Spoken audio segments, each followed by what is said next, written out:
I never would have thought in a million years, as a guitarist, that I would ever be standing on stage with some of the people I've stood on stage with. Not because I didn't think I was going to be good. I just thought, I looked at that. I never thought in my mind that I want to be a rock star. I want to be a rock and roll guitar player. I just did it. I never thought about it, ever. And it just kind of took its own course. I recently got to spend some time in beautiful Loch Lomond in Scotland with the legendary sideman Earl Slick. We were both playing on the same bill at a very special retreat titled Guitar Dreams, hosted by teachers and YouTubers Tony and Andy, who run the channel Guitar Made Easy by Tony. And I knew I couldn't miss the opportunity to get the camera out and record an interview with Earl. Good morning. Oh, wow. How are you? What was that guitar? My guitar? Yes. Custom OM42 by Martin. It was a medium body with a split headstock. Yeah. You don't see that. No, that was My request. parlors have it. The little guys have it, the split. But it's rare to see like a medium or full-size body. It sounded great too. I'd love to show it to you later. Oh yeah. It's beautiful. If you don't know the name, you certainly know his work. He's played guitar with some of the biggest stars in rock and roll. John Lennon, Robert Smith of The Cure, Glenn Matlock from the Sex Pistols, and years playing and recording with David Bowie, including my personal favourites, Station to Station and Young Americans. This is how I vlog. Oh, you have a little fuzzy creature on there. I have a little fuzzy creature, just so when I'm outside. I'm a huge Bowie fan. Oh. And I said, I had the great fortune to... There might be a couple of Bowie songs played tonight. I don't know, I heard a rumor. What's it like being an absolute rock star then? Truth be told, I hate the term, first of all. Oh dear, okay. I do. It's movie star. It kind of makes sense to me. I think because what went down, especially in the 80s in LA, not to name any bands, but the hair band might describe, it became this whole rock star, Sunset Boulevard, strip joints and motorcycles, and it became a clown show. Right. And that's when the word rock star really started to irritate the shit out of me. These supporting musicians are the unsung heroes of the music industry. They might share a stage with icons, but a good sideman accepts that they are not the star. I never felt that I was getting on stage with the likes of these guys, and I was at the there's a pecking order, and I kept my place in the pecking order. Yeah. And that's how I learned. It's not for everyone. You might never get the validation you crave or deserve, other than continuing to play with the best in the game, night after night. You pick them up when they stumble, you raise the energy when they don't have it, and above all, you make it work. But even when you're soloing in front of 20,000 cheering fans, you always remember whose name is up in lights. And when the tour ends, it all goes away, and you sit at home waiting for the phone to ring. And sometimes, no matter how many times you've toured the world together, that call might not come at all. After not seeing Bowie for a while, and we got back together, talked about in late 1999, so somewhere in 2000, we were doing one of the first gigs in New York, Roseland Ballroom. And I forgot what song we were doing. I swear to God, I had to do everything not to burst out crying. Because I looked around at David, I'm hearing the song, and I'm going, holy shit, I never thought I'd be doing this again. Now, we could have talked about some of the legends he's worked with, but Earl's done an amazing job of that in his documentary Rock and Roll Guns for Hire, The Story of the Sideman, and his book Guitar, both of which I highly recommend. Oh, thank you so much. That means the world. So I wanted to get to know the man behind the stars. This video is all about putting someone who's spent the bulk of their career on the sidelines out of the limelight and putting them center stage. We talk about Earl cutting his teeth in the clubs of Brooklyn, life on the road and at home, learning something new every day, and the future of the music business. If you enjoy this video, please remember to subscribe. It would really help me out. February 9th, 1964, when the Beatles were on the Ed Sullivan Show, and every kid went mental. I mean, the next day we were at school, and none of us could play instruments. I never did. And they go, oh, you're going to be the bass player. You're going to be the drummer, blah, blah, blah. And what little, we had short little 60s haircuts, and we had little, trying to cut our bangs down to look like Beatles. It had that profound of an effect on us. In time, some of us picked up instruments, and we started playing. And that kind of took us to that next step, where now, just not playing clubs on Staten Island, we were playing in the city in Brooklyn. Then we started running into people. There was like clubs like Max's Kansas City. The lower level was kind of a restaurant bar, and a really tiny room upstairs where bands would play. I saw the Dolls up there, all kinds of people. And then the main floor, where the tables and the bar was, you could walk in there and see Andy Warhol, David Bowie, Lou Reed. And there was a club called The Bottom Line, which I used to love to go to, right? And I'd gone to see Dr. John there a couple times. This is so weird. One night I'm in there, go to see Dr. John. I bump into, literally, physically bumped into Mick Jagger. And I just looked at him, smiled, and he smiled, and that was that. When have you been happiest and most fulfilled with guitar over the course of your career? Whenever there's one in my hands. Every day? Yeah. Every morning? Yeah. I mean, there's been times where this wasn't the plan. I play guitar for a living. That's how I earn my living, And there have been times, where I've done short tours or records I didn't want to do. Mm-hmm. But, like it's like if you were a plumber, guy calls you up to fix house. You go, oh, I don't like the look of that house. I'm not going to fix his pipes. You're a plumber. You fix the damn pipes. It's the same thing. That's what I do. I'm a guitar player, but that happens rarely. And there should have been highlights, for sure. But if I've got a guitar in my hand and I'm around people, I'm happy as clam. What are some of those highlights? I think the first one was when I was in the studio, Michael Kamen producing Dr. John and the Neville Brothers in New York. Because I was a major Dr. John fan, and that was huge to me. It was absolutely huge. The next one would be the first night of the David Bowie Diamond Dogs tour. It wasn't even the rehearsals or anything. That was a different thing. But, getting up on stage in Montreal in front of 20,000 people, because the most I'd ever played before that was maybe 1,000 people. And it was like, it was an indescribable feeling, And then there have been other parts where there's like very distinctive feelings that would happen. I love Buddy Guy. I've always been a fan. So they had the Bowie exhibit going on at the V&A in London, and my then manager, I didn't want to go because I didn't want to deal with the chaos, but they let me go in the morning so I could see it. And then I got back to the States, and a friend of mine in Chicago, the show went to Chicago. He wanted to go. He wanted me to go with him. I said, oh, come on, man. I get an email. There's a plane ticket in it, so I have to go. So I go to Chicago. And I meet a friend of his, Chris Stewart, who's on the board of directors of the Rock and Roll Hall of Fame. He said, what do you want to do? I said, Buddy's Club? Yeah, let's go to Buddy's Club. I said, maybe he'll be there. He said, no, he's out of town. I said, who's playing? He said, Edgar Winter's playing. Edgar played on one of my records. I said, I'll go say hi. So Edgar invited me to jam, and during the show, and I'm standing on a stage, and from the stage you could see the door entrance, and in walks Buddy, and I was like, holy shit, he showed up, right?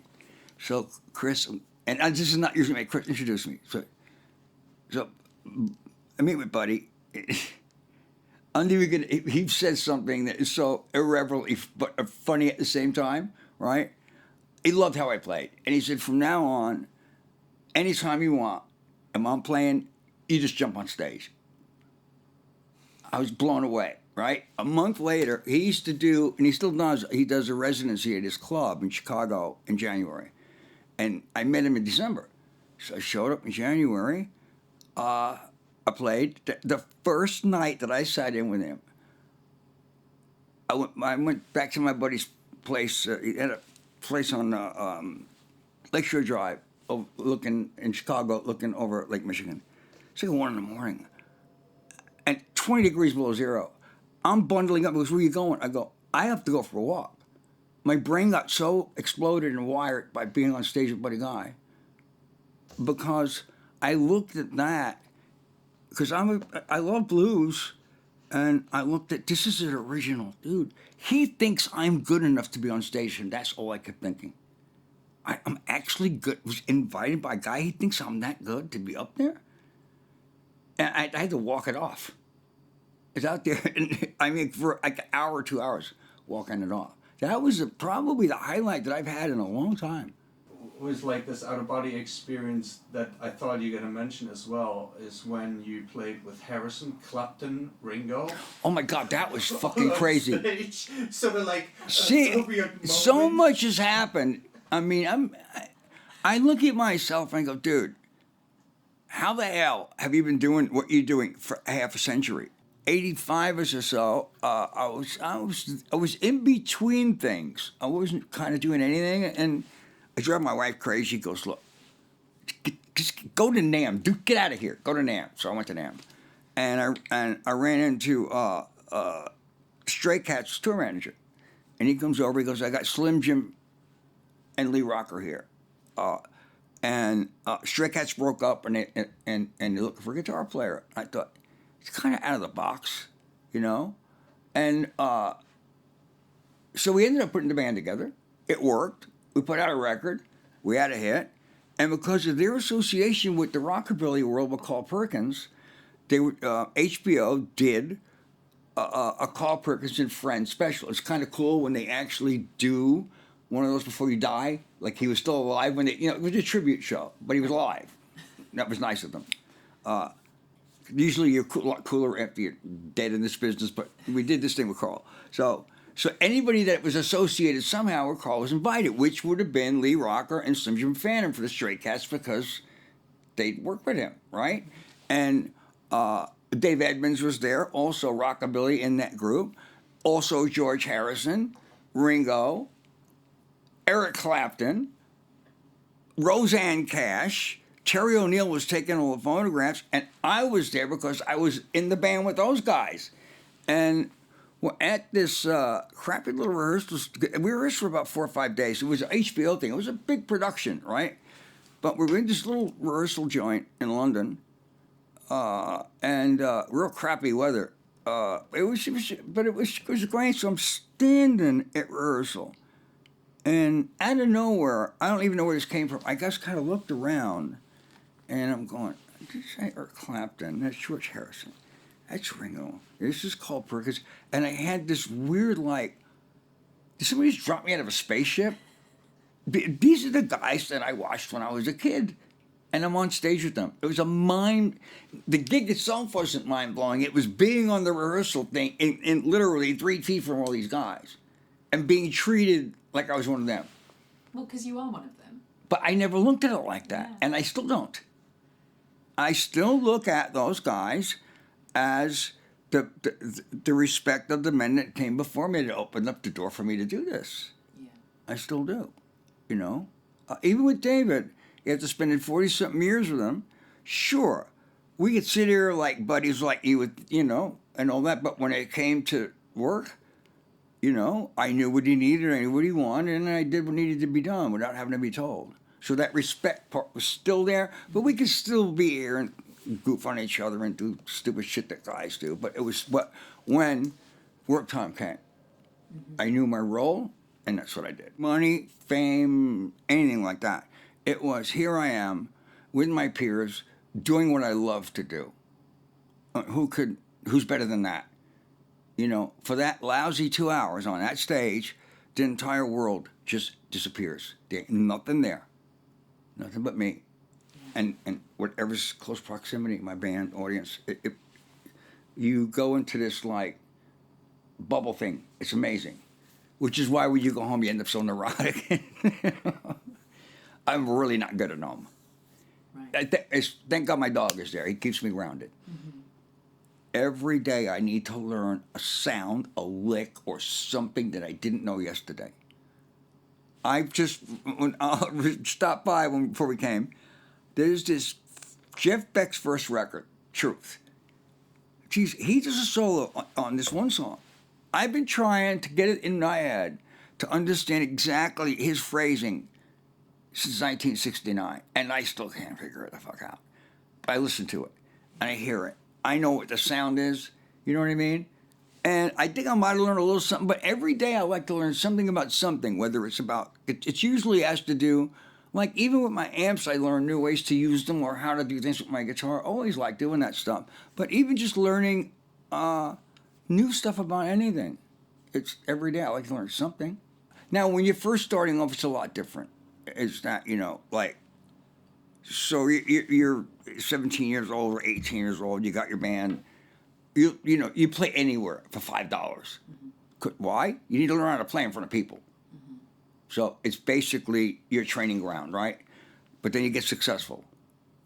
And you hit a certain point where your success gets, small, medium, or large. Let's say it gets large. Not huge, but large, right? And you have a certain price point that you get based on not only your playing, and most of the time, it's your associations and your name that get you to gig before your playing does. And trust me, I've had people call me that because of my associations realizing they hired the wrong goddamn guitar player. And I was fine with that, saying, look, you probably should have called this guy because this is, even though because he played with David Bowie, we'll just bring him in to use, it's the name thing. And, and you have to realize that's a brand, as they call it now, because we didn't even look at it like that before. And each person has to put a value on their brand. And you need to stick to that. Because as soon as you start getting in negotiations with people that go, well, we only have this much money, and we don't have any money, but we'll give you some percentage of the things, speak to my manager about this, in which he's going to tell them, when you get some money, call us back. It's what I do for a living, And all that's changed. It has changed. And in that way, I think it's gone downhill, and it's made it hard.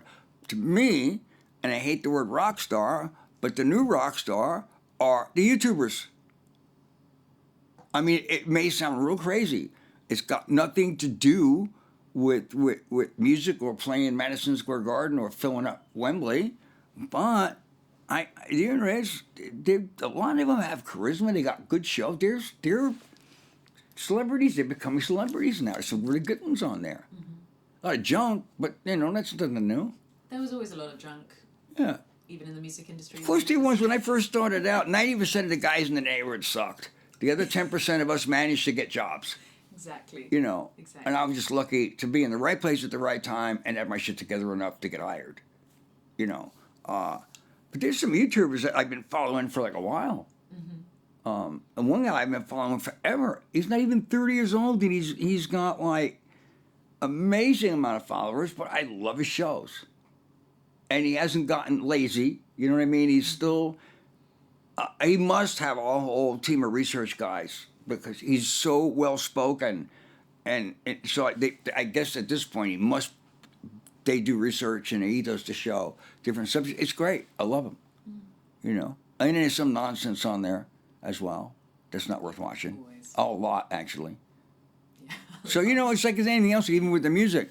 I know when I gravitate towards, and that's where I go. I have seen musically, though, some like guitar players and musicians, especially some guitar players, that have been blowing my brains out. I go, holy shit.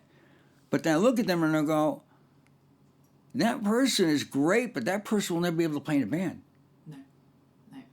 You, as a solo artist, though, because you sing, it's a different ballgame. But when I watch these guitar players doing this amazing stuff, I'm going, great at mom's house, but then what are you going to do with it? That's why I think one of the things Berkeley wanted me to talk to the kids about when I went there. Because they all knew way more than I did about theory, basically, because I don't know anything about theory. I'm so stuck in these constraints of what I've been told I can do. But with guitar, I just want to... I've listened to all this music. I know what sounds good or doesn't sound good. Or maybe I'll push myself by being like, I can't reach it. How do I reach it? And that's how I improve on guitar, rather than being like, oh, okay, right, it's in this so-and-so chord, and then how do I fit that into a song? Has to be through feeling, and be like, how am I feeling today with my guitar playing? What vibe is it? And I just feel like it's always about the songs.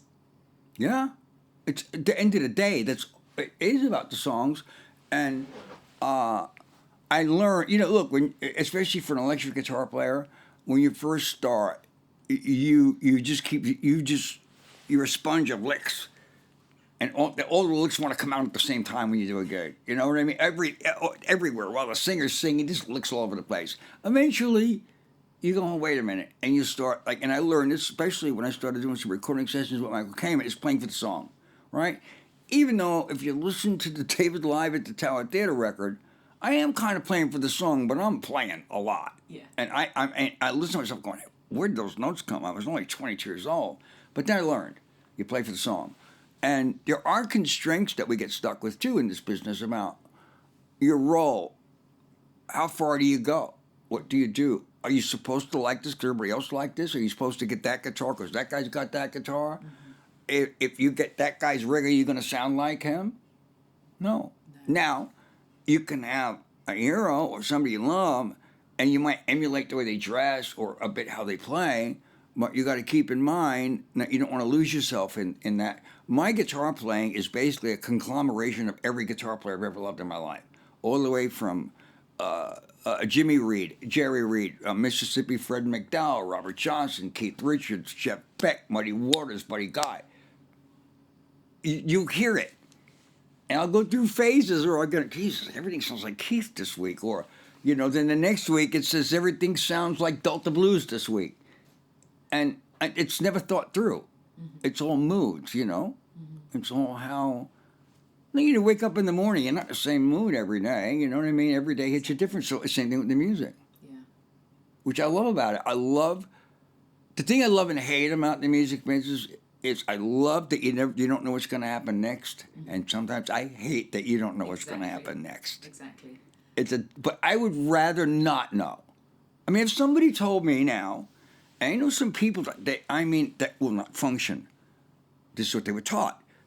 You need to know what's happening this week, next year, your retirement, your 401k, blah, blah, blah. But fuck that shit. You might not be here tomorrow or even think about it anymore. Exactly. Could you be gone in a flash, man? This has been my highlight so far, and thank you for this moment, and thank you for... This is good because I've had a really weird-ass couple of weeks or a couple of months, and to unload and to talk to somebody, you've actually done me a favor, so... Actually, you've done other people a favor and have to deal with me when I go back, probably. I will, I'll get the check from you. For the therapy session. We won't talk about money. Yeah. Well, I hope you enjoyed this conversation. I really recommend Earl's documentary and book. A big thank you to the man himself and his wonderful manager, Oliver. It was a real honor to meet you both and hang out as much as we did. I also have to say a massive thank you to Tony and Andy for having me at Guitar Dreams. I really hope I will be invited back next year. Okay, anyway, as always, I'll be seeing you here again very, very soon.